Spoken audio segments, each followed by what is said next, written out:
करोड़ों लोगों का भविष्य लिखने जा रहे थे। करीब 1.5 दशक से मुस्लिम लीग जिस पाकिस्तान की रट लगा रही थी, वो आज कागजों में उनके सामने सच होने जा रहा था। सिर्फ 2 हफ्तों में भारत के खंडित होने की योजना पर मोहर लग गई। भगवान राम के बेटे लव का बसाया लाहौर, ढाकेश्वरी माता का तीर्थ ढाका, गुरु नानक देव जी का जन्म स्थान ननकाना अब 2 टुकड़ों में बंटने जा रहा था।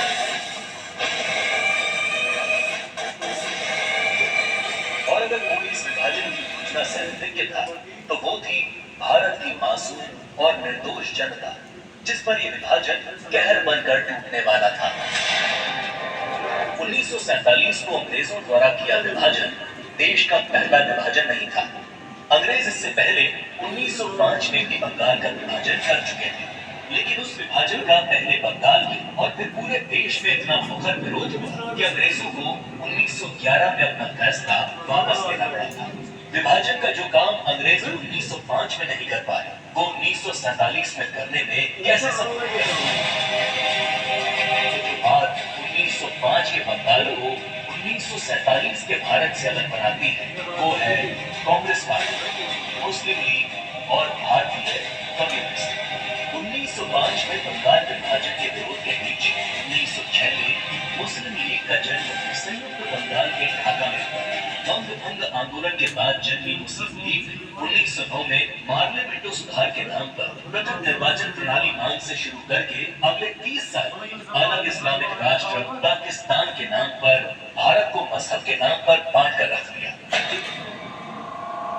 1920 के तुर्की के खलीफा के समर्थन में चलाए गए कांग्रेस के खिलाफत आंदोलन ने मुस्लिम कट्टरपंथियों को यकीन दिला दिया कि वे अपनी गैर जरूरी मांग पर भी कांग्रेस के नेतृत्व को मना सकते हैं। इसके बाद 1930 में अल्लामा इकबाल ने पहली बार मुस्लिम लीग के अधिवेशन में अलग इस्लामिक राष्ट्र की रूपरेखा रखी। इकबाल की कल्पना के इस अलग इस्लामिक देश के लिए पाकिस्तान नाम सबसे पहले चौधरी रहमत अली ने प्रयोग किया। जब 1933 के तीसरे गोल में सम्मेलन में चौधरी रहमत अली ने पाकिस्तान अभी नहीं तो कभी नहीं नाम के पर्चे बांटे और करीब 7 साल बाद 1940 में लाहौर अधिवेशन में मुस्लिम लीग ने पहली बार पाकिस्तान नाम के अलग इस्लामिक देश का प्रस्ताव पास किया और 1947 में 10 लाख लोगों की लाश पर चढ़कर एक अलग इस्लामिक देश बना दिया।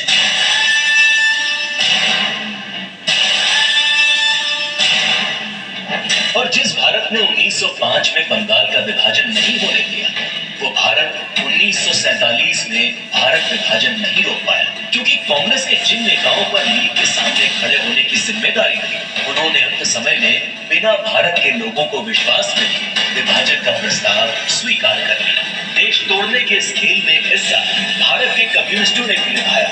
जब कम्युनिस्ट नेताओं ने भारत को 14 राष्ट्रों का समूह बताते हुए भारत विभाजन को मुस्लिम राष्ट्र के आत्मनिर्भर का अधिकार बता दिया।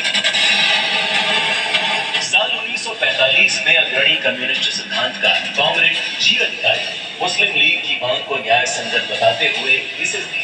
उनके शब्दों में 1940 कम्युनिस्ट पार्टी ने यह देखना शुरू कर दिया कि तथाकथित सांप्रदायिक समस्या वास्तव में बढ़ती राष्ट्रीयताओं की समस्या है, जिसे आत्मनिर्णय के अधिकार के माध्यम से हल किया जा सकता है। यदि हम इसके प्रगतिशील सार को देखें, तो पाकिस्तान की मांग वास्तव में पंजाब, पठान, सिंध, बलूचिस्तान और पूर्वी प्रांतों की मुस्लिम राष्ट्रीयताओं के क्षेत्रों के आत्मनिर्णय के अधिकार की मांग है। जब देश का विभाजन हकीकत बनना तय हो गया, तब सर रेडक्लिफ को भारत और पाकिस्तान की सरहद तय करने की जिम्मेदारी सौंपी गई। रेडक्लिफ इससे पहले कभी भारत नहीं आए थे। उन्हें भारत की सांस्कृतिक विरासत, सभ्यता, मूल्यों, तीर्थों के विषय में कोई जानकारी नहीं थी। 3 सप्ताह में तय कर लिया गया कि कौन सा हिस्सा पाकिस्तान कहलाएगा और कौन सा हिस्सा हिंदुस्तान।